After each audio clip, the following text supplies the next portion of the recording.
Medzinárodný deň pamiatky obetí holokaustu je deň, keď si celý svet pripomína milióny ľudí, ktorí zahynuli v dôsledku nenávisti, systematického násilia a odľúčtenia. Nejde však iba o minulosť, ale aj o to, ako si túto pamäť uchovávame a odovzdávame ďalej.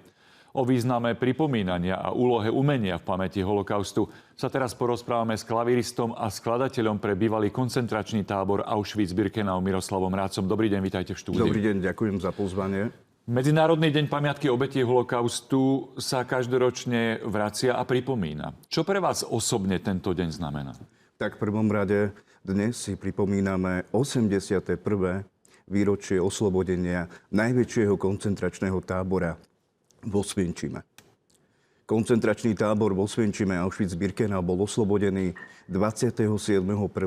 v roku 1945 sovietskou armádou. Je to pre mňa a pre moju rodinu veľmi pamätný deň a aj pre veľmi veľa preživších ľudí holokaustu a ich rodiny a ich ďalších potomkov. Prečo je podľa vás dôležité, aby si spoločnosť dnes po toľkých rokoch stále holokaust pripomínala? Sami vidíme, čo sa deje v spoločnosti.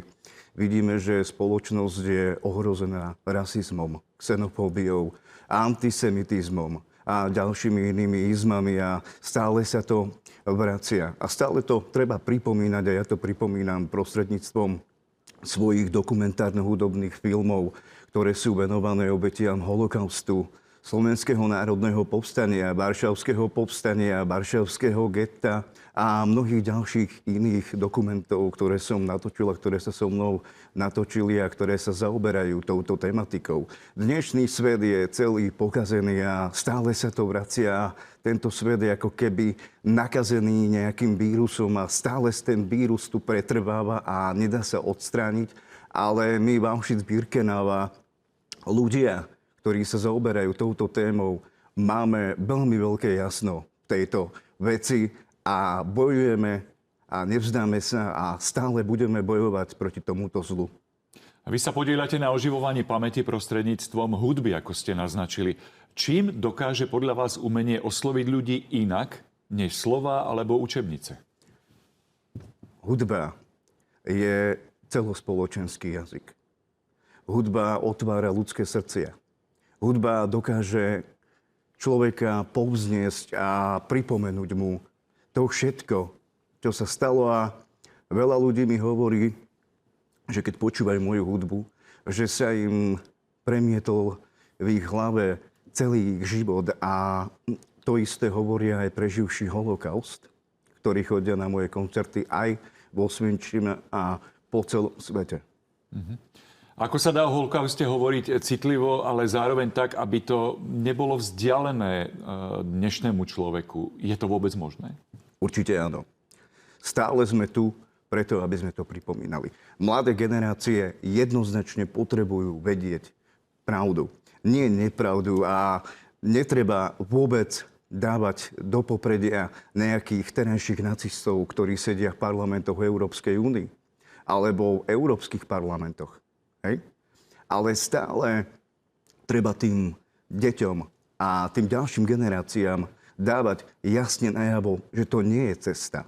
Samozrejme sú aj rôzne exkurzie, kde vlastne žiaci vidia to celé zverstvo. To všetko, čo sa tam stalo a veľa preživších holokaust mi hovorilo aj v Buchenwalde, aj v Dachau, aj v Osvienčime, že to, čo tam tí Nemci podokazovali, tí nacisti, a jak sa oni všetci na nich vybúrili, že to bolo niečo hrozné. To, čo tam oni podokazovali.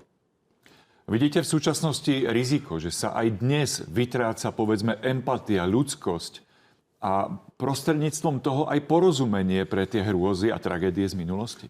Je to tu. Stále to je medzi nami. Ja o tom hovorím, že to je vírus, ktorý treba zneškodniť.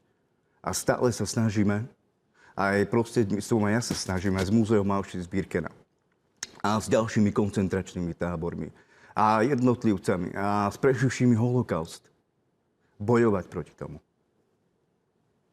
A akú úlohu v uchovávaní pamäti majú podľa vás umelci, kultúrne inštitúcie, alebo povedzme takéto historické miesta, kde sa tieto hrôzy odohrali? tak človek na týchto historických miestach môže vidieť celé to utrpenie. Pokiaľ ste není na tom mieste, nevidíte to. Nie ste tam. Nie ste schopní to všetko prežiť. To, čo prežili oni, ale samozrejme, to, čo prežil ten človek a žiť sa do jeho situácie, je naozaj veľmi ťažké. Čo by podľa vás mal každý človek si odniesť z tohoto pamätného dňa? Čo by si mal zapamätať ako nejakú nosnú myšlienku, ktorú by si mal pamätať možno celý rok? Že nezabudnúť na to, čo sa stalo. Čo si ľudia vlastne urobili medzi sebou, ako si vlastne bezdôvodne ubližovali a samozrejme ako boli sfanatizovaní jedným jednotlivcom a ďalšími jednotlivcami, aj tuto na Slovensku.